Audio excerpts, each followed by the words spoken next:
رسول اللہ صلی اللہ علیہ وآلہ وسلم نے ارشاد فرمایا، کوئی صدقہ پانی پلانے سے بڑا ثواب والا نہیں۔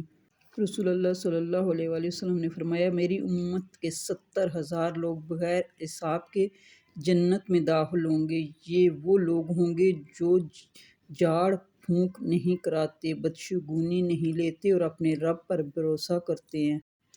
جنت کی کیاریاں۔ رسول پاک صلی اللہ علیہ وآلہ وسلم نے فرمایا، جب تمہارا گزر جنت کی کیاریوں پر سے ہو تو اس میں سے کچھ نہ کچھ چن لیا کرو۔ صحابہ کرام رضوان اللہ علیہ نے عرض کیا، جنت کی کیاریاں کیا؟ فرمایا، ذکر کے حلقے۔ جنت کی سجاوٹ۔ رسول پاک صلی اللہ علیہ وآلہ وسلم نے فرمایا، بے شک جنت ابتدائی سال سے آئندہ سال تک رمضان المبارک کے لیے سجائی جاتی ہے۔ رسول اللہ صلی اللہ علیہ وآلہ وسلم نے فرمایا، والدین تمہاری جنت بھی ہیں اگر ان کے ساتھ حسن سلوک کرو، اور تمہاری دوزخ بھی اگر ان کی نافرمانی کرو۔ رسول پاک صلی اللہ علیہ وآلہ وسلم نے فرمایا، لا حول ولا قوۃ الا باللہ کثرت سے پڑھا کرو، کیونکہ یہ کلمات جنت کے خزانوں میں سے ایک خزانہ ہیں۔ ایک غزوہ کے موقع پر حضور اکرم صلی اللہ علیہ وآلہ وسلم کا گزر ایک قوم پر ہوا۔ آپ صلی اللہ علیہ وآلہ وسلم نے ان سے دریافت فرمایا کہ آپ کی قومیت کیا ہے؟ تو انہوں نے جواب دیا کہ ہم سب مسلمان ہیں۔ جنت کی افضل ترین نعمت۔ رسول پاک صلی اللہ علیہ وآلہ وسلم نے فرمایا، جب جنتی جنت میں داخل ہو چکیں گے تو اللہ انہیں مخاطب کر کے فرمائیں گے، مزید کسی چیز کی ضرورت ہو تو بتاؤ۔ تو جنتی جواب دیں گے، کیا تو نے سرخرو نہیں کر دیا؟ کیا تو نے ہمیں جہنم سے نجات دے کر جنت عطا نہیں کر دی؟ اب بھلا کس چیز کی ضرورت باقی رہ گئی ہے؟ پھر پردہ اٹھے گا اور جنتی اللہ تبارک تعالیٰ کو اپنے سامنے دیکھیں گے، اور اس سے زیادہ محبوب کوئی اور نعمت ان کے نزدیک نہیں ہوگی۔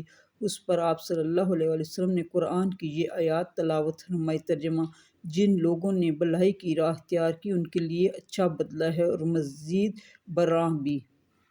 جنت میں جانے کی دعا۔ رسول پاک صلی اللہ علیہ وآلہ وسلم نے فرمایا، جس نے رضیت باللہ ربا وبالاسلام دینا وبمحمد رسولا پڑھا، جنت اس کے لیے واجب ہوگی۔ رسول اللہ صلی اللہ علیہ وآلہ وسلم نے فرمایا، جو مال حرام جمع کرے اور صدقہ خیرات کرے اور اس کا کوئی ثواب نہ ہوگا اور اس کا گناہ ہوگا۔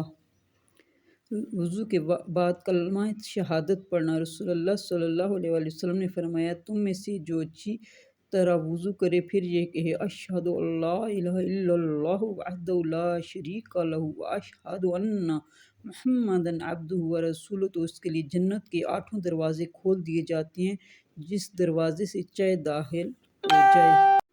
حدیث نبی صلی اللہ علیہ وآلہ وسلم۔ حضور صلی اللہ علیہ وآلہ وسلم گھر تشریف لائے تو روٹی کا ٹکڑا گرا ہوا دیکھا۔ آپ صلی اللہ علیہ وآلہ وسلم نے اسے اٹھا کر صاف فرمایا اور کھا لیا، اور فرمایا، اے عائشہ رضی اللہ تعالیٰ عنہا، عزت دار چیز کی عزت کرو۔ جب اللہ کسی قوم کا رزق چھین لیتا ہے واپس نہیں کرتا۔ حضرت عبداللہ بن عمر رضی اللہ تعالیٰ عنہ سے روایت ہے کہ حضور اکرم صلی اللہ علیہ وآلہ وسلم نے ارشاد فرمایا، لوگوں میں سب سے زیادہ عقل مند وہ ہے جو دنیا کی محبت کو سب سے زیادہ چھوڑنے والا ہو۔ دعاؤں سے بلاؤں کا ٹلنا۔ رسول اللہ صلی اللہ علیہ وآلہ وسلم نے فرمایا، دعا نفع پہنچاتی ہے اور ان بلاؤں کو ٹالتی ہے جو نازل ہو چکی ہیں، اور ان بلاؤں کو بھی جو ابھی نازل نہیں ہوئی، اس لیے تم لوگ دعاؤں کا اہتمام کرو۔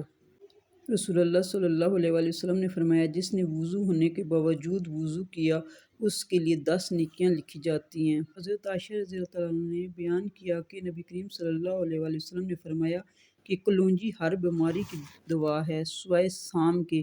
میں نے عرض کیا، یہ سام کیا ہے؟ فرمایا کہ موت ہے۔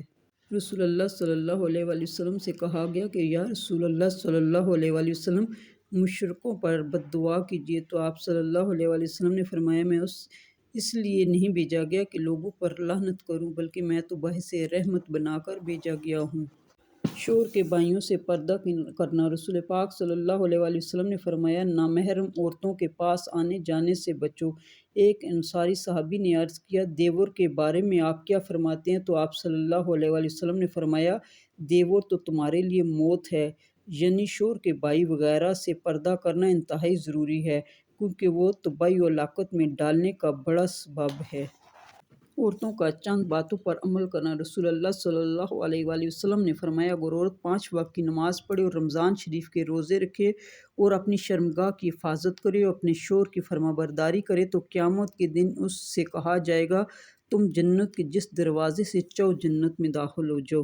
رسول اللہ صلی اللہ علیہ وآلہ وسلم نے فرمایا، 4 خصلتیں جس میں ہوں گی وہ پکا منافق ہوگا، اور جس میں ان چاروں میں سے کوئی ایک بات ہوگی اس میں نفاق کی ایک خصلت ہوگی جب تک وہ اس کو چھوڑ نہ دے۔